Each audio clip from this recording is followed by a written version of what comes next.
அண்ணா அண்ணா ஒரே நிமிஷம் கவனிங்கண்ணா. அண்ணா கவனிங்க, என்னுடைய குழந்தை 3 மாசம் தான் ஆகுது. இங்க பாருங்க, 3 மாசம் குழந்தைனா. இந்த மாதிரி எத்தனையோ குழந்தைகள் இன்னைக்கு அனாதைகளா மாறுறாங்க. காரணம் டாஸ்மாக்னாலதான்.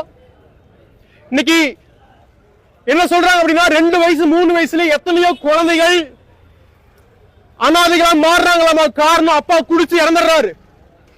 எத்தனையோ அப்பாக்கள் தங்களுடைய பிள்ளைகளை அனாதையா தவிக்க விட்டு போயிடுறாங்க. மனைவிகளை விதவைகளை மாத்திட்டு குடிச்சிட்டு செத்து போயிடுறாங்களோ. தயவு செஞ்சு இந்த காரியத்துல நீங்க மாட்டிக்காதீங்க. இந்த மாதிரி குழந்தைகளை கொஞ்சம் பாருங்க. தமிழ்நாட்டில் இன்னைக்கு மக்கள் தொகை அதிகமாயிருச்சு. அதே போல அனாதை குழந்தைகளும் அதிகமாயிட்டாங்க. அனாதை குடும்பங்களும் இன்னைக்கு அதிகமாயிட்டாங்க.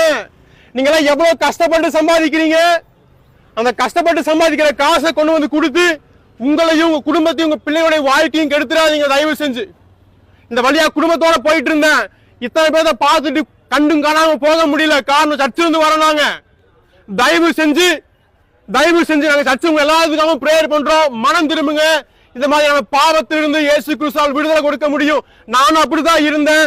ஆனா எனக்கு இயேசு அவருடைய வார்த்தையும் வசனத்தையும் அனுப்பி என்ன விடுதலை ஆக்குனாரு. அப்படிதான் ஜீவமா போட்டு மந்திரம் பண்றவர் இல்ல, வசனத்தை அனுப்பி உங்களை விடுதலை ஆக்குவாரு. தயவு செஞ்சு மனம் திரும்புங்க. உங்க எல்லாத்துக்காகவும் உங்க பிரேயர் பண்ணிக்கிறோம். தயவு செஞ்சு உங்களையும் உங்க குடும்பத்தையும் உங்க மனைவிகளையும் பாருங்க ஐயா. தயவு செஞ்சு சரிங்களா? சரிங்க ஐயா. தயவு செஞ்சு கேளுங்க. உங்க குடும்பத்தை தவிக்க விட்டுறாதீங்க. குடும்பத்தை தவிக்க விட்டுறாதீங்க. பிள்ளைகளை தவிக்க விட்டுறாதீங்க. கர்த்தராகிய இயேசுவே சீக்கிரம் வருவீராக. இங்க இருக்கிற ஒவ்வொருவரையும் ரட்சிப்பீராக.